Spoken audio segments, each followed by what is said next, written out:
आज की बैठक की अध्यक्षता का जिम्मेवारी माननीय जनहित अभियान के संयोजक भाई राजनारायण जी के आदेशानुसार।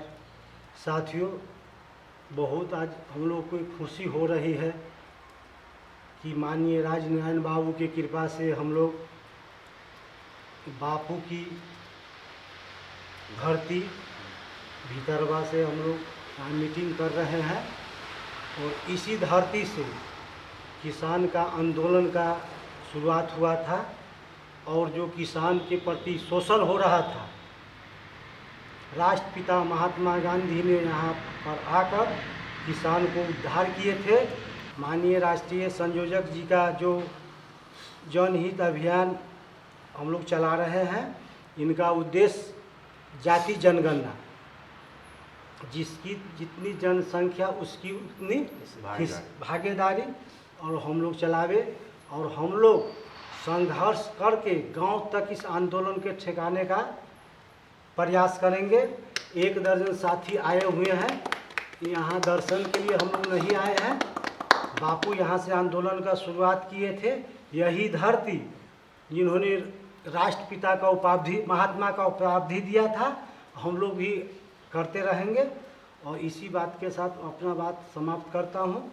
मैं राजनारायण भैया जी को बहुत बहुत धन्यवाद, जो हम लोग को ये सौभाग्य दिए हैं कि हम लोग आज गांधी की धरती भीतरवा से, जहाँ जो उनकी कर्मभूमि रही है, उनकी उसी स्थान से हम लोग देश में भी जो कुरीति आया है, जो हमारे दलित पिछड़े और जितनी सबको दिलाने के लिए संघर्ष करके, आंदोलन करके उनका मूल अधिकार जो नहीं मिल पा रहा, उसके लिए हम लोग लड़ेंगे।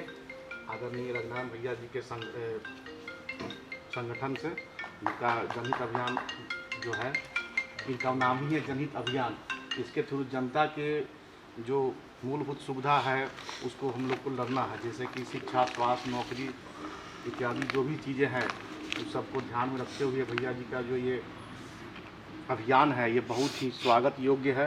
इनका जो मांग है कि जाति आधारित जनगणना हो, जब जनगणना होगी तब उसी हिसाब से बजट बनता है और सबका अधिकार मिलता है।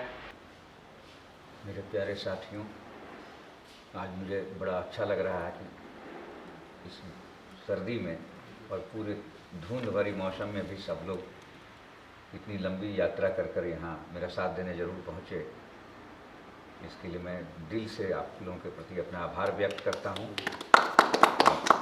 आशा करता हूँ कि भविष्य में ऐसे ही आप सभी साथियों का और भी उत्साहजनक साथ मिलेगी। कई ऐसे फ़ोन आए जिन्हें मुझे मना करना पड़ा इस कोविड के कारण, नहीं तो आज यहाँ हम 4-5 नहीं, यहाँ कम से कम 300-400 लोग होते। सब लोगों को मैंने मना किया कि सरकार उस पर परमिशन नहीं देगी, हम खुद आपके दरवाजे पर आपसे मिलने आए। मैंने प्लान किया कि ऐसे नहीं, कार्यक्रम करने से अच्छा है कि खुद हम लोग मिलके वहाँ चलूँ और आप लोगों से बात करूँ। और इस गांधी की धरती जब प्लान हम लोग तैयार कर रहे थे, तो आलोक भाई का एक संवाद आया कि वहीं से शुरू किया जाए। हमने कहा कर दिया। तो आज वो दिन आ गया आपके सामने, आप सब लोग एक साथ शिरकत कर रहे हैं। बहुत अफसोस की बात है कि जिस जनगणना की बात आज से 1 दशक पहले हम लोगों ने किया था और तब से लगातार इस आवाज़ को हम लोगों ने उठाने का काम किया हुआ, और इस आवाज़ के कारण पूरे देश की पार्लियामेंट इकट्ठा हुई और एक गोल मंद से इस पर निर्णय लिया गया। लेकिन कुछ ऐसी ब्राह्मणवादी सरकार इसमें एक्टिव हो गई जिसको होने नहीं दिया।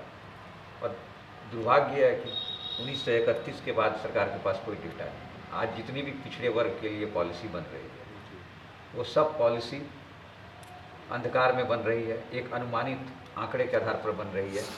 कितने लोग हैं ये उनको खुद पता नहीं है, जिससे ना स्कॉलरशिप तय हो पा रही है, ना कोई नीतियाँ बन पा रही है, ना आरक्षण का सही दिशा तय हो पा रहा है।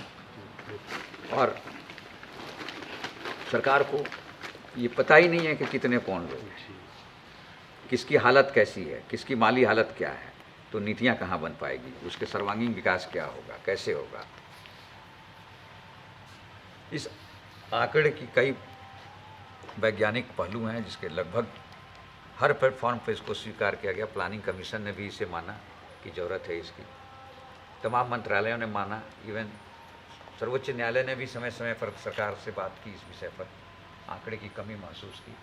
जब भी आरक्षण का झगड़ा देश में हुआ तो सुप्रीम कोर्ट ने आंकड़े की बात जरूर उठाई, लेकिन ये लोग डर रहे हैं। वो कौन लोग हैं जो डर रहे हैं? ये कौन लोग हैं जो इस देश में जो गैर बराबरी की खाई को बढ़ाने में बहुत बड़ी भूमिका निभाई है? सामाजिक और आर्थिक विषमता की खाई दिन प्रतिदिन बढ़ती जा रही है और उसके पीछे डेटा का नहीं होना, आंकड़े होंगे नहीं तो पता नहीं चल पा रहा, एक अनुमान लगा लिया जा रहा कि हाँ बस ऐसा ही होगा। तो इस जनगणना का इस कार्यक्रम का मूल उद्देश्य है कि जो एक दशक पहले हम लोगों ने दिल्ली में इसकी शुरुआत की थी, एक बौद्धिक सम्मेलनों के जरिए लगातार बहस छिड़ी और उसकी चिंगारी सदन तक पहुंची और तय हुई, और सरकार जो आज केंद्र में बैठी हुई है वो भी उस समय समर्थन में थी।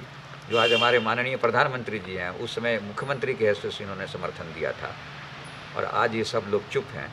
तो हम तो प्रधानमंत्री जी से ही जानना चाहते हैं और अपील करना चाहते हैं कि क्या आप इस पर माननीय प्रधानमंत्री जी करेंगे पहल?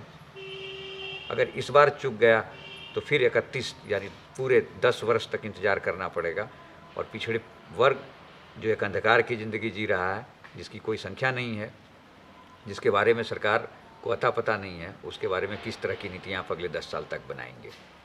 हर तरफ छलावा कर रहे हैं आप।